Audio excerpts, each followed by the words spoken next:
Earlier about, well, in the group I was in, where's the British Refugee Council? Where are some of the organisations that are doing national volunteer organising? And something that struck me about that question was also, where are the humanitarian NGOs? It seems that there's two parallel conversations going on about the role of volunteers in supporting refugees, and one is if you like on the receiving country, the destination country side, and the other is on the humanitarian side in Europe. And those two, although there's huge overlap between the two areas, and one of our working groups explicitly addressed that issue of the transit, if you like, and the destination. I suppose my question is how to bring those two conversations and two streams of thought together. How to convene something that reaches across both. That question too. I think, is this on? Yeah. I think that, yeah, you're right. These conversations are clearly going on in sort of parallel worlds. And it's probably the job of national organisations, international organisations to do that. I mean, there is BOND, the UK Network for International Development Organisations, and they do have various working groups. So I'm sure that they will be responsible for pulling together, certainly the international side of organisations. But a lot of what we're talking about here are smaller, fledgling organisations. And I think that, you know, through the role of NCVO and through Voluntary Action Sheffield, local umbrella organisations who do provide support to groups on the ground, I think that dialogue can be created. And this is part of that dialogue. This is just the beginning of that. I mean, we are all subject to the same restrictions in that, you know, in order to have this discussion, somebody wrote a bid to the European Union and, you know, managed to get some money in order for us to be here. And so we're all tied to those same constraints. And I wonder whether, you know, we would be able to do something collectively, which would mean that we could have these discussions, you know, without that kind of, without those constraints. I mean, it's all about resources, essentially, isn't it? I think if I'm more present, I can say I've been privileged. I've been living in a refugee camp in the UK for over 12 years. I've traveled to Geneva every year since 2008. We sit on an international platform and work with NGOs that are working on the front line, the refugee camps, to share their experiences that will help us to work with refugees in country. We know that in terms of empowerment, it's a journey that has a beginning, but the end is not sure. So wherever you start from, you have to be thinking about the end from the beginning. So when you stop, the next organization or next person that's taking on is starting from a beginning of someone else's ending and then taking it from there. So we have a wealth of experience sharing with other organizations, but I think you're right, we need to look at what is happening now with us and how do we share. I think it's empowering to actually listen to different people from different refugee camps. It kind of sharpened my own experience as well, because I didn't live in Calais refugee camp, but I've just actually realized the different situation, and empowerment has to be actually relative to the refugee. It's not what we think, what we know, but it's how we work with them to be able to work for themselves. So yeah, we are present in places and having impact on their conversation, but it's about power. How do we take it to the next level? And that's what we're here, I think.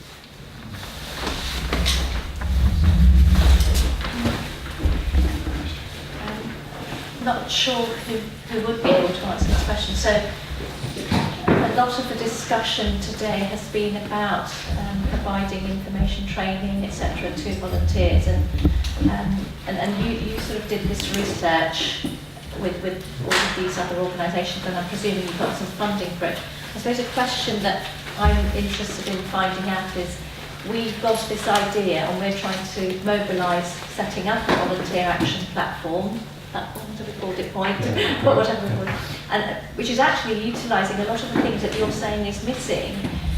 How do we then get the funding to help us actually, do this properly? We've got a couple of consultants. What we're lacking is the funding to be able to pay them to do it properly.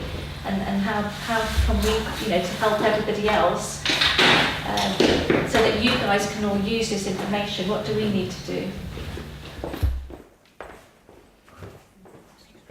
do?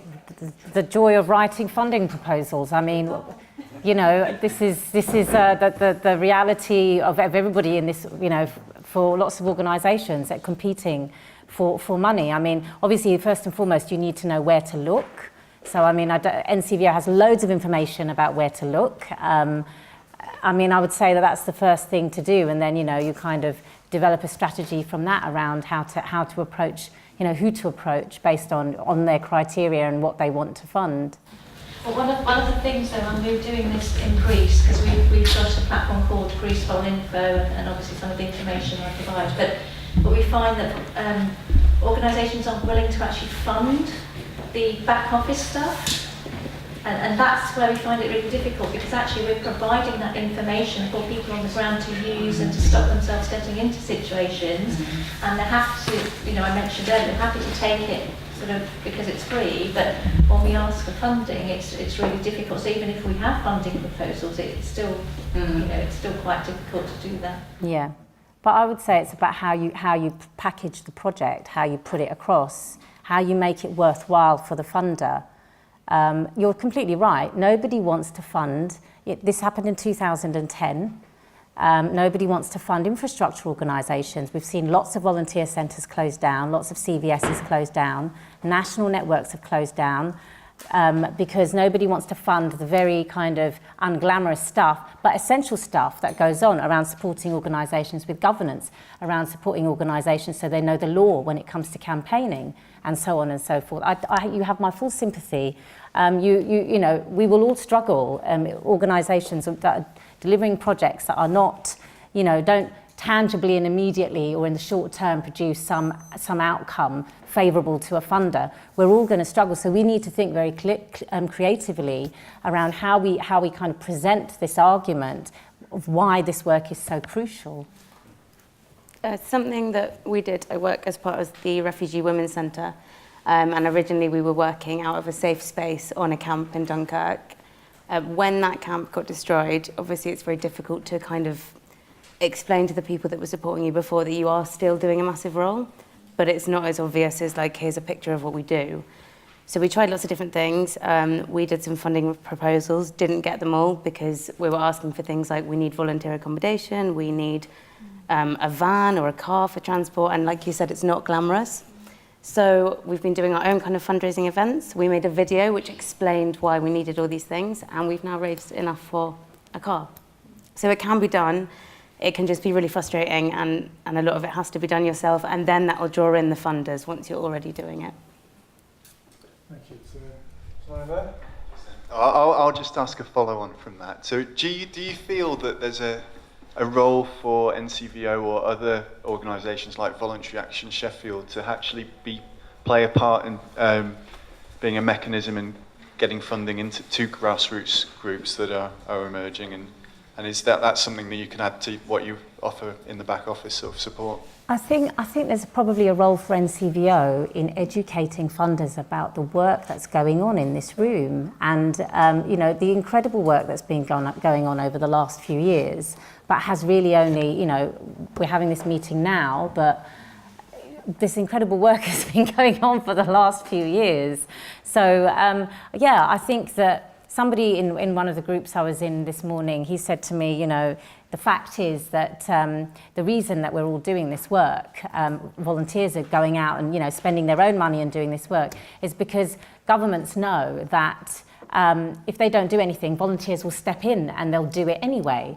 But I mean, if that's the position, then we need to get funders to understand and policymakers to understand Why is it that people are having to put their own money in their own hands, in their own pockets, to go out to refugee camps? Why is it? What is it around? We know that there's a kind of a lack or a drop in public trust and confidence in charities and NGOs. We know that because of various things that have happened and have been blown up in the news over the last few years. But although that doesn't reflect the true work that charities and NGOs do, and the amazing work that they're doing, including the smaller groups that are often beneath the radar.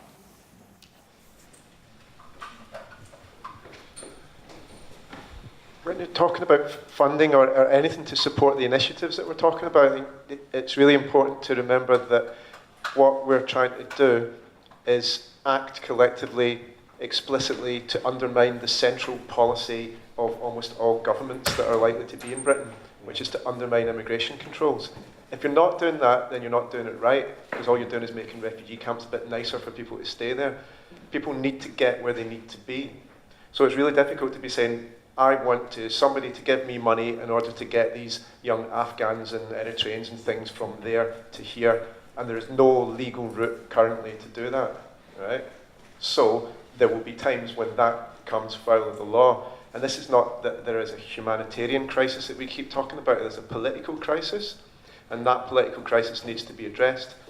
And we need to speak more confidently about that, because this is something that there are policies and laws and procedures that are set up deliberately so that people will die instead of getting to Europe and getting to the UK. And politicians have taken this decision and said, we're quite happy for thousands of people to drown in the Mediterranean, and we think politically we can get away with that. And unless you challenge that, all we're doing is saving some of the people, and the ones that don't drown, they're having a better time, a slightly less horrible time in a refugee camp. And until we can change that political situation, it's always going to remain the same.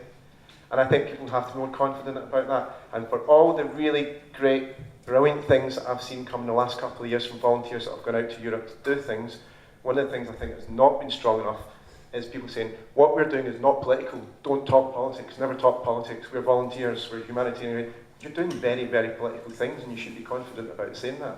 We're saving people's lives when a government said we want them to die. That's political, and people need to speak out about that and think, and if you do speak out, then hopefully the people in Europe, the people in Britain, the people in Sheffield, everywhere, will think, all right, this is unacceptable, and then hopefully the politicians will follow suit.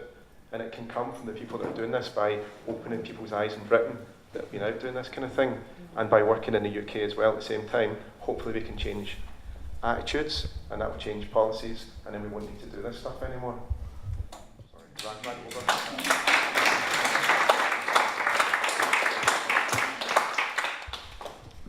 A response from the panel, anyone want to respond to that? I just think he's absolutely right. And we do need to take ownership of the fact that it is politics, and what we are supporting is maybe not illegal in our eyes, but it is, and that's something that your volunteers need to be aware of, your donors need to be aware of, and you need to be aware yourself. It is right what we're doing, but it is very legal and it is very political, and yeah, we should start speaking about it more. Yeah, I also think that even for us as organizations, sometimes we get boiled down to the targets. And one thing I observe in my refugee journey is that there are things that we are focused on seeing when we get on our missions in the refugee camp supporting refugees, and we are not allowing ourselves to see things that we are not sent for. And those are the things that will change situations. So we have funding for a particular thing.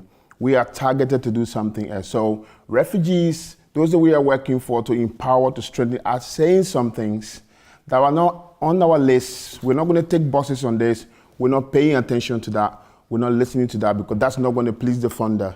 And those are the points that we need to focus on, because those are the changing lines that refugees can flow out, empowerment can arrive at. So even though it's not easy to think that way and have the funding, we have to make sure that we speak about those things that we are hearing and we don't know what to do with them. So when we're empowering people to volunteer in the refugee camp and support people, we have to be supporting them to give all those information that we didn't send them for, because those information can go back and change situations. Can I share with you an initiative in Germany that is really interesting? I mean, the German situation is different because there are 1 million refugees, and there's something like 8 million volunteers working in Germany to support refugees and their integration. So, you know, there's a lot more volunteers in Germany than in the UK. But a really interesting initiative is to form a union of volunteers. And it began in Bavaria, 8 or 9 months ago, and they organised a strike. So it was a 24-hour withdrawal of labour by volunteers, and they all demonstrated on that day. But they have that's sort of the only leverage they feel they have is their withdrawal of labour, because the government programmes are very dependent on volunteers for the integration work, the language classes, the conversation classes, and the integration activities. So they withdrew their labour, and then the next time they threatened to strike, the Bavarian government invited them to come and talk. And now they're doing it nationally, and so it's called Veto, unserveto.de. So they now have a website, and they are organising a big national conference in September, with each of the 400 counties in Germany, sending 2 representatives to the convention, where they will create this national union of volunteer workers who are working with refugees, which, I don't know, it's just fascinating. And they're doing it, and they have a target of 10,000 members, and this is just one guy with no resources. And I was talking to him the other day, and he's booked the conference facility for 1,500 in Frankfurt in September. And all he's been able to do is put down the deposit. He doesn't have the 15,000 euros to actually follow through and pay for it. So he's struggling, but they're building up their membership, and they've got a date for a national one. And he's open to creating national chapters in other countries across Europe. That's fantastic. I mean, one of the big things that we came up with is the how.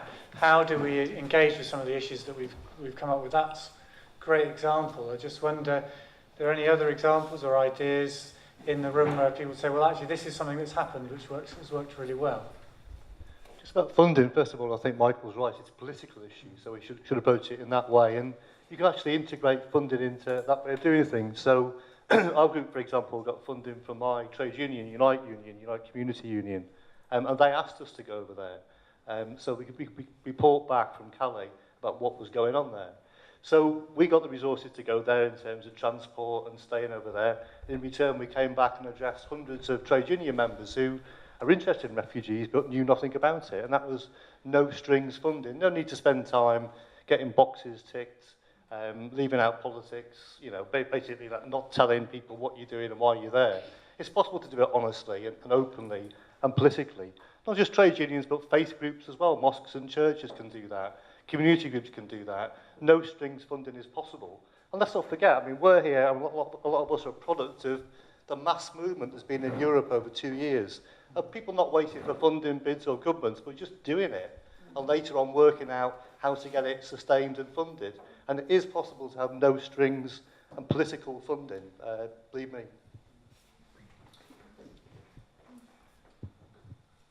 Right, I've got time for a couple more questions. So what we were saying here about just the value of actually wanting to get people to the end, to a place where they can resettle, where they can rebuild.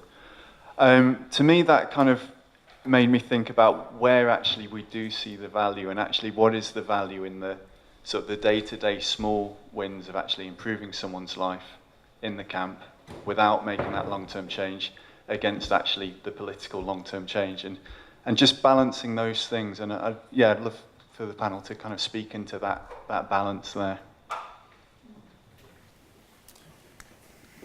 I think it can go back a little bit to where you have the pyramid. and you have the needs met on the bottom, like food, warmth, shelter, safety, security, and then beyond that, you have kind of changes. You have things like education, which can really help someone through the asylum process. It can indirectly help people cross illegally if you give people the skills to communicate with the people they are going to have to deal with on that journey.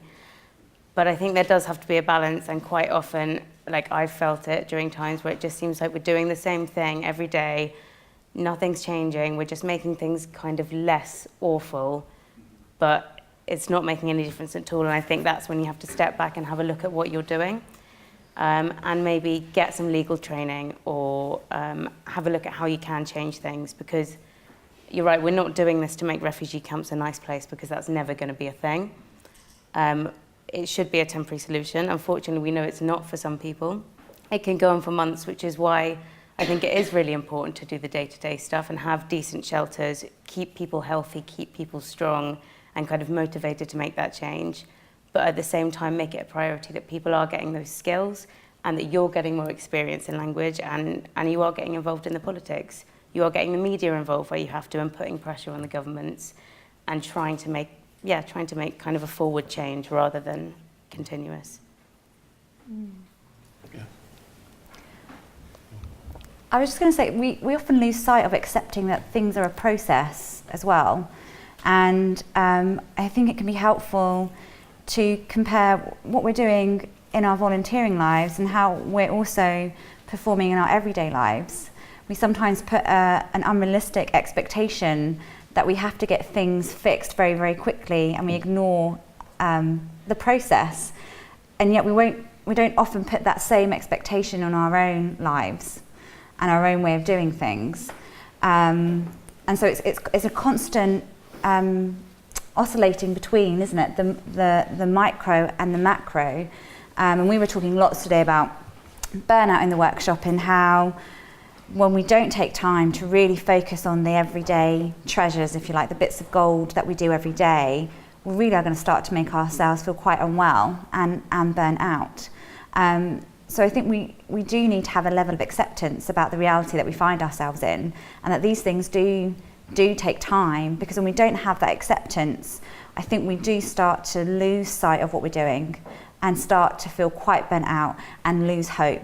And that doesn't make us in a better position to achieve what we want to achieve. So yeah.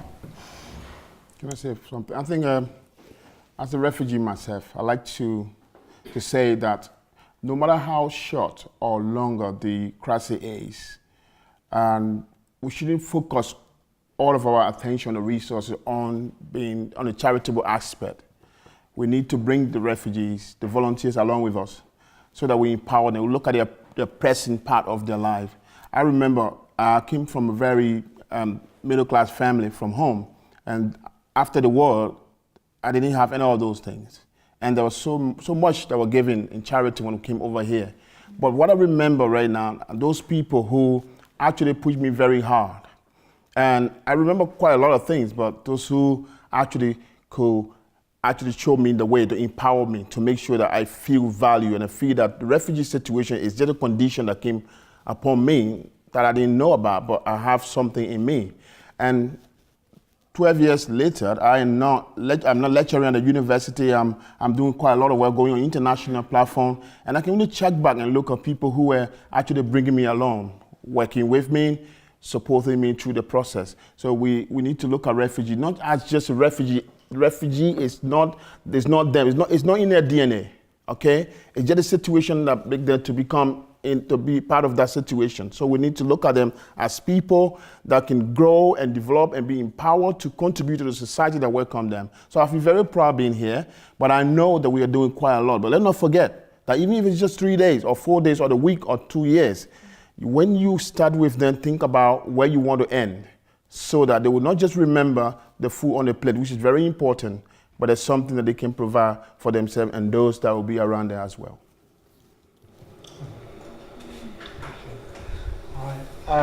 One question, very briefly, and then we'll come for a coffee break.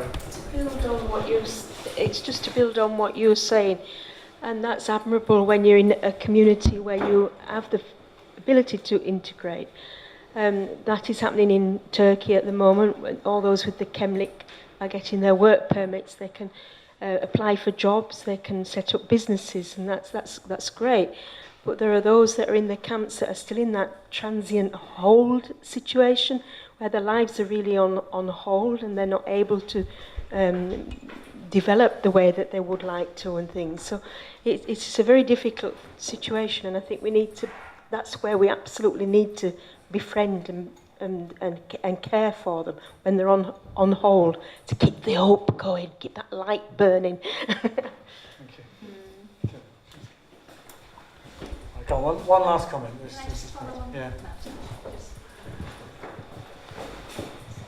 This is just to explain what we're doing in Greece with some of the refugees in camps and even the squats, because they are stuck in this sort of no man's land really for them. But we're empowering them. So we've got there's a Syrian guy who set up a restaurant, and we're trying to help him follow that through. We've got tailors making bags, and we're selling those bags. That's through one of the camps as well. Jewellery making workshops, and those the jewellery is being sold, art. So there's been an art show in California where a refugee's art is being sold. So we've got art therapy classes, we've got language workshops. So we've got an awful lot of things actually going on, the same as you would have in the final destination country, really just to help build their abilities in terms of being able to work in European countries. Okay, thank you. It's time for a coffee break. We'll have come back at past. So thank you very much.